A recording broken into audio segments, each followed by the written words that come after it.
everybody, my name is Josh, and welcome to Townscaper.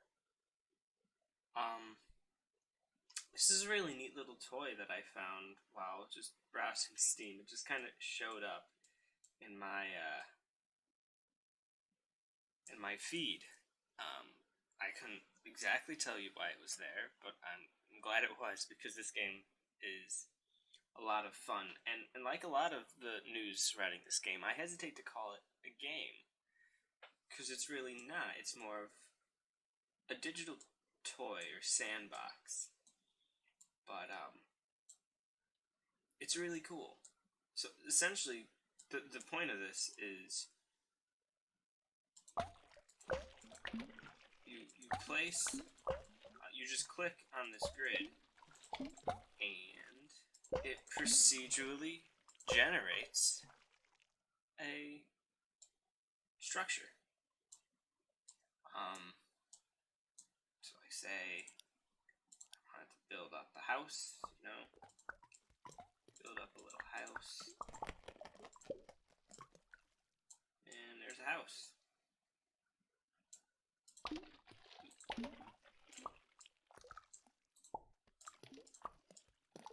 There's a house.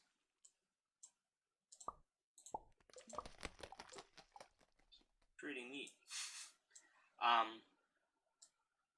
But yeah, it's really cool. It's really relaxing, and it's sort of like a chill experience to just sort of place blocks. Like the sounds are also very satisfying. If that's a thing people still talk about.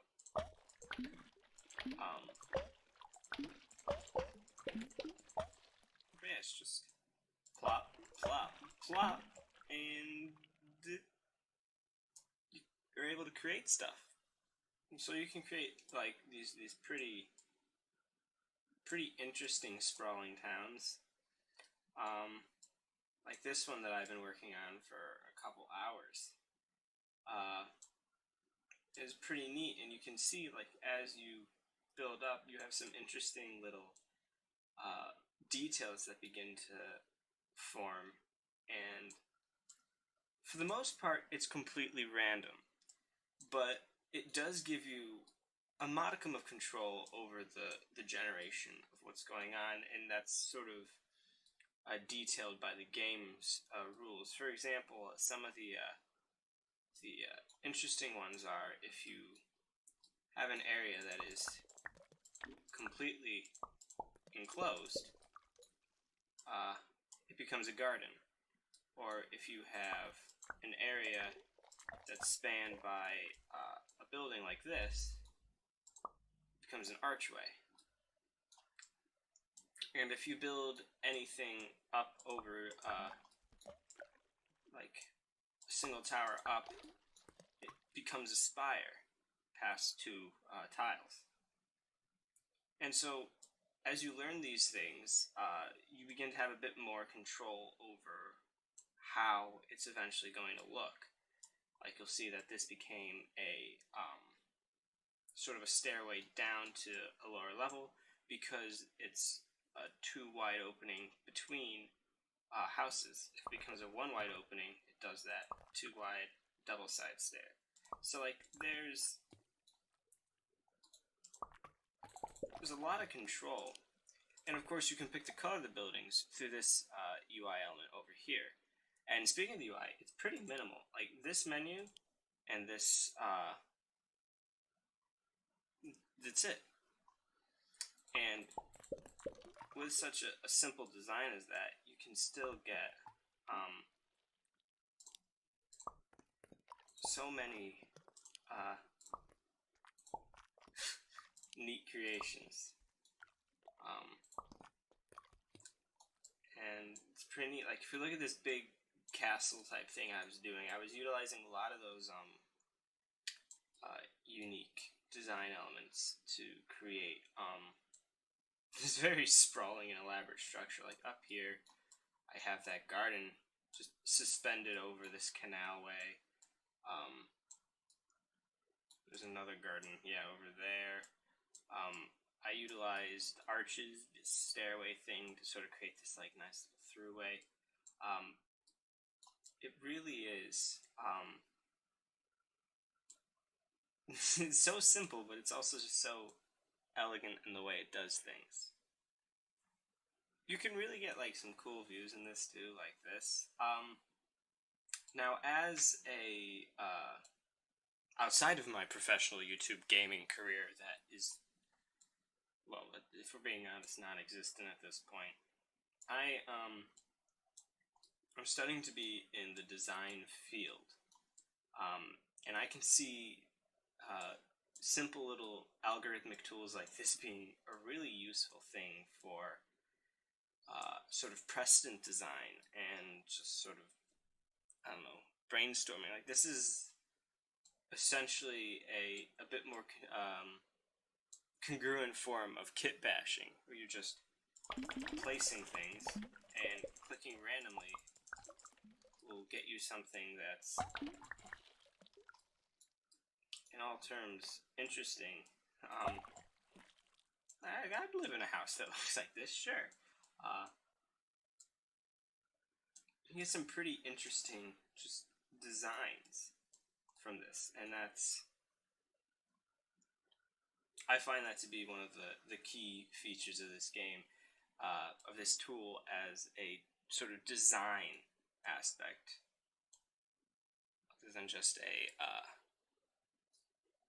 an experience, really. But yeah, you can get some pretty neat things going on with it, some cool, unique elements. And of course, that hint of you don't really quite know what's going to happen, and even when you're playing for quite a while, some things are still completely random. Ooh. Like that, that's a pleasant little surprise. But yeah. Now, in terms of that grid is also a bit random. You'd probably notice as I was placing, it wasn't in a straight grid, and that's because it's not a straight grid. It's this wavy, and I do not know if the grid is procedurally generated, but I'd imagine it would be. I mean, it makes sense to be procedurally generated, because if you go to like the edge, like let's place a block here, the grid expands, and it can expand pretty far. I haven't actually tested the limits of how far it goes, but it keeps going, which is pretty neat. So the limitation here is really your own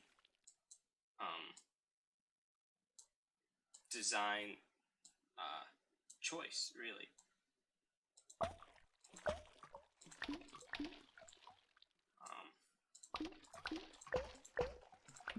yeah, you can build up some pretty neat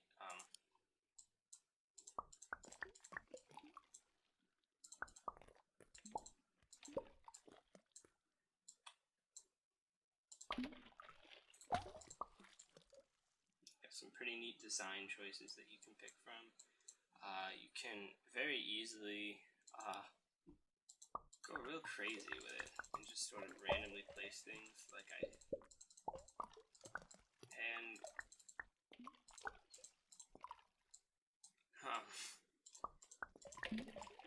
it really becomes like this own thing. And just part of what makes it so cool in my eyes is that you don't really need to have a plan in mind, as long as you just click. So you have these like intense, you end up with these like crazy fantastical structures, and I can see a lot of potential for that. Like, a lot of people are like, oh, you can use this in like a design sense for like RPG maps, and it's completely true.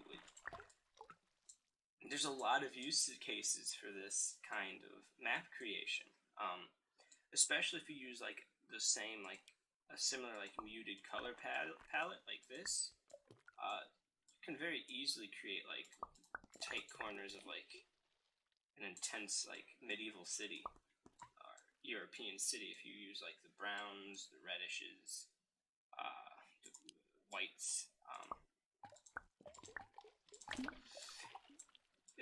That's a very doable thing, and I've seen in like the Steam community page for this game, people are doing just that. Like as you can see here, I sort of exchanged the color palette of what I had before for something a bit more muted, and you can see that sort of that European vibe it's going for. So there's a lot of things you can do with this, and a lot of places you can go, and I love that. I love that that sort of feature that's going on. And even with this sort of fantastical structure over here, it doesn't quite look out of place. So again, that design potential it's there, and that's cool. So yeah, this is Townscaper. Just a quick little highlight video on this because it's really cool. I found it. I'll link it. I'll link the Steam page in the description. It's $6, I believe. So pretty cheap if you just want to mess around with this sort of procedural generation like I have here. It's pretty neat, and I think you should check it out because I made a video on it, and as I have said, I'm a professional gaming YouTuber. So yeah, there's that. Anyways, that's gonna be it for this video. I hope you enjoyed it. If you did, leave a like, subscribe, comment, do all that things, ring the bell, all that YouTube stuff. And I'll see you in the next video. So, bye.